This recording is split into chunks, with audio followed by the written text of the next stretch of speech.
পঞ্চম শ্রেণী প্রিয় শিক্ষার্থী হালদার স্যার ইউটিউব চ্যানেল থেকে তোমাদের সবাইকে স্বাগতম। আজকে তোমাদের জন্য আরেকটি নতুন ভিডিও নিয়ে এসেছি, স্বাস্থ্য শারীর শিক্ষা মডেল প্রশ্ন। তোমাদের ইতিমধ্যে পরীক্ষা শুরু হয়ে যাবে বা অনেকেরই শুরু হয়ে গেছে, কেউ 6 তারিখ থেকে পরীক্ষা শুরু হবে। তোমরা স্বাস্থ্য বিষয়ে আসলে বইটা পড়ার পরে এই প্রশ্নটা দেখলেই তোমরা ক্লিয়ার একটা আইডিয়া পেয়ে যাবে।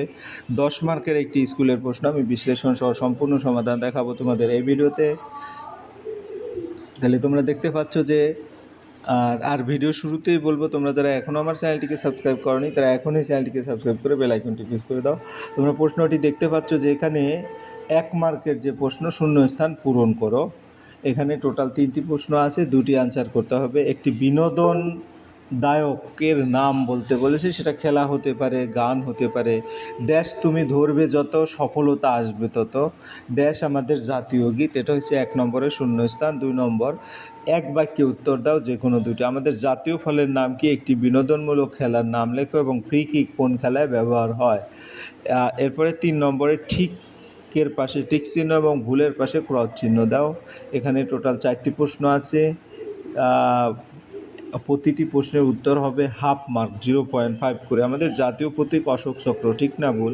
ছাতুছোলা খেলে প্রোটিন পায়, পদ্ম আসনে মাংসপেশির শক্তি বৃদ্ধি পায়, দলনেতা খোঁজ একটি অনুকরণ জাতীয় খেলার নাম। এরপর আমরা চলে যাব 4 নম্বরে, একটি যোগাসন করে দেখাও এবং তার প্রতিকার লেখো, 4 মার্কের। অর্থাৎ এই টোটাল প্রশ্নটি তোমাদের একটা স্ট্যান্ডার্ড মানের প্রশ্ন এবং এই প্যাটার্নেই তোমাদের প্রশ্ন আসবে বিভিন্ন স্কুলে। আমরা 1 নম্বরের প্রশ্নের উত্তর দেখব। ড্যাশ একটি বিনোদনমূলক খেলার, তাহলে এখানে ড্যাশ একটি বিনোদনদায়ক খেলা, সেটা হচ্ছে ফুটবল। ফুটবল একটা বিনোদনদায়ক খেলা। এরপরের প্রশ্ন, ড্যাশ তুমি ধরবে যত সফলতা আসবে তত। এখানে হচ্ছে লক্ষ্য তুমি ধরবে যত সফলতা আসবে তত। এরপরে প্রশ্ন, ড্যাশ আমাদের জাতীয় গীত। জনগণ মন অধিনায়ক যে গানটি আছে সেটা হচ্ছে আমাদের জাতীয় গীত। তাহলে 1 নম্বরের প্রশ্ন হয়ে গেল। এরপরে 2 নম্বরের প্রশ্ন, এক বাক্যে উত্তর দাও যে কোনো দুটি। আমাদের জাতীয় ফলের নাম কি? তা আমাদের জাতীয় ফলের নাম, তারপরে একটি দেখি প্রশ্নের উত্তর। আমাদের জাতীয় ফলের নাম হচ্ছে আম। আমাদের জাতীয় ফলের নাম আম। এবং একটি বিনোদনমূলক খেলার নাম কি? একটি বিনোদনমূলক খেলার নাম হচ্ছে ফুটবল। তারপর গ নম্বরের প্রশ্ন হচ্ছে ফ্রি কিক কোন খেলায় ব্যবহার করা হয়? ফ্রি কিক ফুটবল খেলায় ব্যবহার করা হয়। এরপর আমরা চলে যাব 3 নম্বরের প্রশ্ন, ঠিক এবং ভুল। আমাদের জাতীয় প্রতীক অশোক চক্র, এটা ঠিক না ভুল? এটা ঠিক।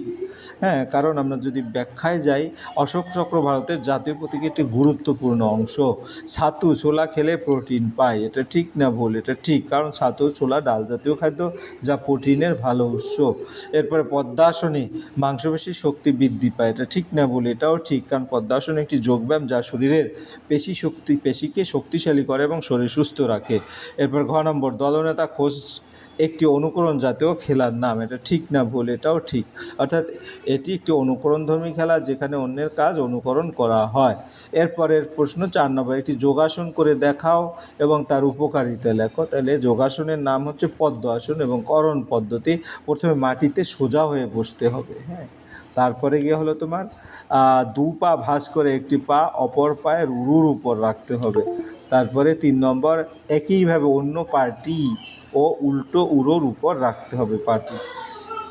এরপরে 4 নম্বর, পিঠ সোজা রেখে 2 হাত হাঁটুর উপরে রাখতে হবে। এরপরে 5 নম্বর, চোখ বন্ধ করে স্বাভাবিকভাবে শ্বাস প্রশ্বাস নিতে হবে। এবার উপকারিতা, এই ব্যায়াম করলে উপকারিতা কী হয়? মন শান্ত স্থির থাকে, তারপরে মনোযোগ বৃদ্ধি পায়, তারপরে মাংসপেশি শক্তিশালী হয়, তারপরে শরীর সুস্থ সবল রাখে এবং মানসিক চাপ কমাতে সাহায্য করে। এই ছিল তোমাদের টোটাল যে 10 নম্বরের প্রশ্ন। আশা করি ভিডিওটি মনোযোগ সহকারে দেখলে তোমরা ফুললি প্রশ্ন ক্লিয়ার বুঝতে পারবে যে কীরকম প্রশ্ন আসে। পরিশেষে বলবো, ভিডিওটি দেখার জন্য অসংখ্য ধন্যবাদ। ভিডিওটি ভালো লাগলে লাইক কমেন্ট শেয়ার করতে ভুলবে না। আজ এই পর্যন্তই, ধন্যবাদ সবাইকে।